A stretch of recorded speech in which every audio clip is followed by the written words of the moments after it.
अस्सलामुअलैकुम वरहमतुल्लाहि वबरकातुहू। हम डोपामीन एगोनिस्ट पढ़ रहे थे, उसमें ब्रोमोक्रिप्टन हमने पढ़ लिया था। इसके हमने देखा था साइड इफ़ेक्ट्स वगैरह और इसके क्लिनिकल यूजेस, और इसमें एक चीज़ रह गई थी इरिथ्रोमेलाल्जिया और pulmonary infiltrates. Pulmonary infiltrates fibrosis वगैरह से रिलेटेड है, जैसे टीबी वगैरह के पेशेंट्स में होता है कि जो है ना ब्लड वगैरह या पस वगैरह एक्यूमुलेट हो जाती है लंग्स के पैरेन्काइमा में, और इरिथ्रोमेलाल्जिया में बर्निंग पेन होता है हमारे हैंड्स और फीट में। ठीक है, अब इसके बाद जो बाकी थे डोपामीन एगोनिस्ट वो रहते थे, उनमें प्रामिपेक्सोल है पहले और फिर नोरोपिनेरोल है। ठीक है, जो प्रामिपेक्सोल है और नोरोपिनेरोल ये तकरीबन मिलते जुलते हैं, और सिर्फ इनका जो फ़र्क है ना वो ये है कि ये D3 रिसेप्टर पे एक्ट करता है और ये जो है ना D2 रिसेप्टर पे एक्ट करता है। ये दोनों ही नॉन एर्गेट एल्कलॉइड्स हैं, दोनों ही डोपामीन एगोनिस्ट हैं, और दोनों को ही मोनोथेरेपी के तौर पर भी दिया जा सकता है और एडजंक्ट थेरेपी के तौर पर भी, मतलब लीवोडोपा के साथ भी हम दे सकते हैं। ठीक है, और ऑरली देते हैं, दोनों को 3 टाइम्स डेली देते हैं, और इनके साइड इफ़ेक्ट्स और कॉन्ट्राइंडिकेशंस भी सेम है।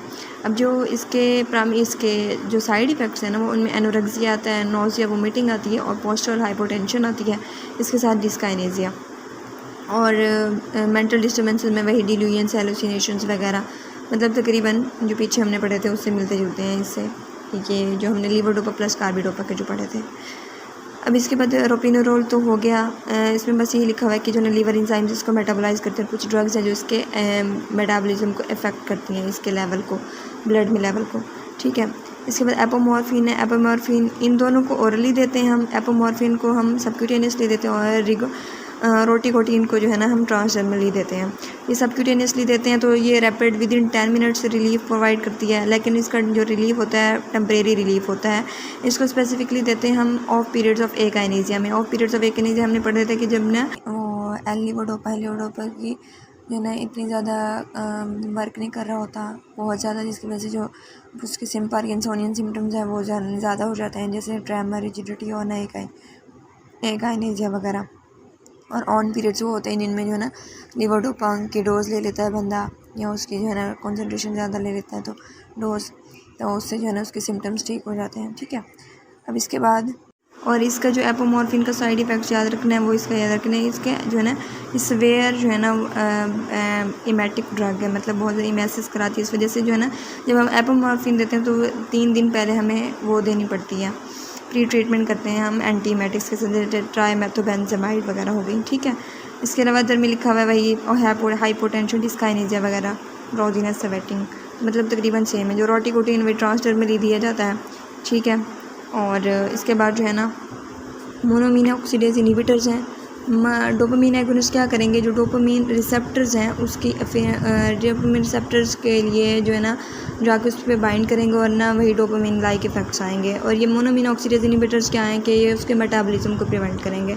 ठीक है, मोनोमीन ऑक्सीडेज को इनहिबिट कर देंगे। तो इसका मैकेनिज्म ये है कि इनमें सेलिजिलिन और एसेलिजिलिन आता है, और ये जो है ना मोनोमीन ऑक्सीडेज की 2 टाइप्स होती हैं, टाइप ए और टाइप बी। जो टाइप बी होती है वो हमारी जो ग्लायल सेल्स में होती है ना, मोस्टली वो टाइप बी होती है। ठीक है, तो ये जो जाके उसको इनहिबिट करते हैं, और जब ये सेलिजिलिन मेटाबोलाइज होती है लीवर में तो डिसमिथाइल सेलिजिलिन बनता है, और डिसमिथाइल सेलिजिलिन जो है ना ये न्यूरोप्रोडक्टिव है। तो ये इसका एक पॉजिटिव इफेक्ट हो गया। क्लिनिकल यूजेस में यही है कि जो है ना इसको अलोन भी यूज़ कर सकते हैं, एडजंक्ट भी यूज़ करते हैं इसको, और इसको अर्ली सिम्टम्स में यूज़ करते हैं। टॉक्सिसिटी मतलब इसका कोई ख़ास वो नहीं है, बस इसको ये है कि पार्किंसनिज्म में यूज़ करेंगे।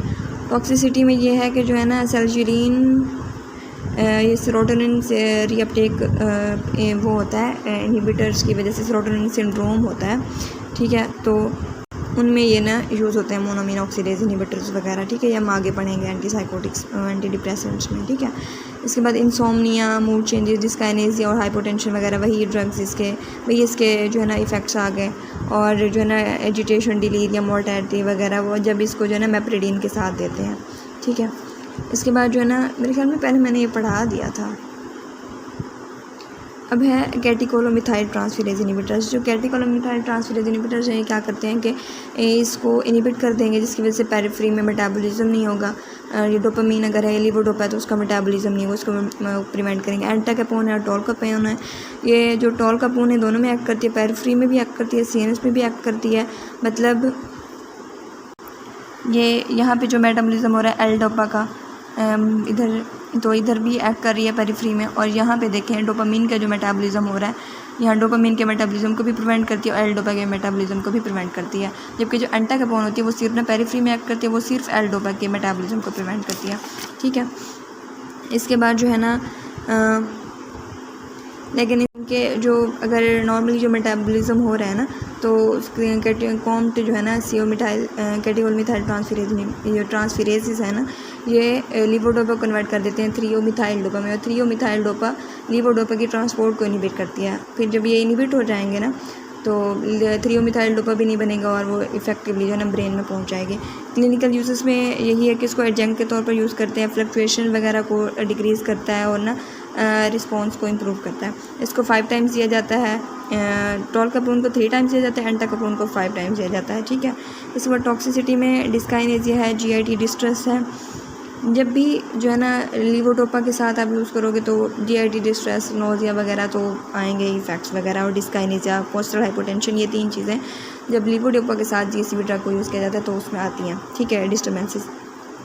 अब टोलकाप्रोन का याद रखने वाला है इसमें कि टोलकाप्रोन जो है ना लीवर टॉक्सिसिटी के साथ एसोसिएटेड है। इस वजह से जो है ना हमें प्रॉपर जो है ना लीवर फंक्शन टेस्ट करते रहना चाहिए, ये चेक करने के लिए क्या है कि लीवर ख़राब तो नहीं हो रहा ज़्यादा, उसके फंक्शन वगैरह।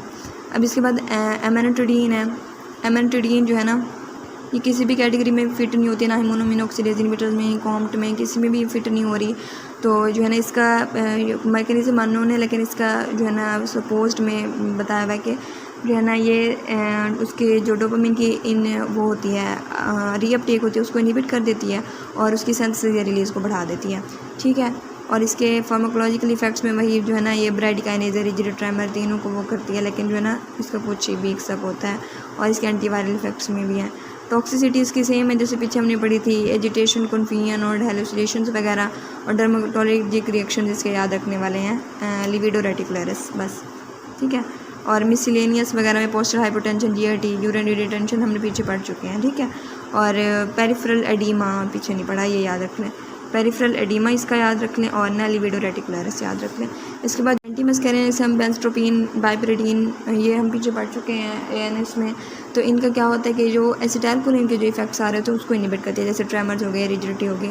इनका ब्रैडिकाइनेज या काइनेज पे कोई इफेक्ट नहीं होता। ठीक है, और दूसरा ये कि जो एक्स्ट्रा पिरामिडल सिस्टम के और ये एक्स्ट्रा पिरामिडल सिस्टम्स के जो साइड इफ़ेक्ट्स आते हैं तो उनको भी वो करेंगे, एलिविएट करेंगे। उनमें भी रिजिडिटी, ट्रेमर्स वगैरह होते हैं। टॉक्सिसिटी में वही होगी, यूरिनरी रिटेंशन होगी, कॉन्स्टिपेशन होगी, और इसमें साथ डिलीजन्स और हेलुसिनेशंस भी हैं। पेरिफेरल इफेक्ट्स वही यूरिनरी रिटेंशन वाले जो एट्रोपिन लाइक साइड इफ़ेक्ट्स हैं, कॉन्स्टिपेशन वगैरह।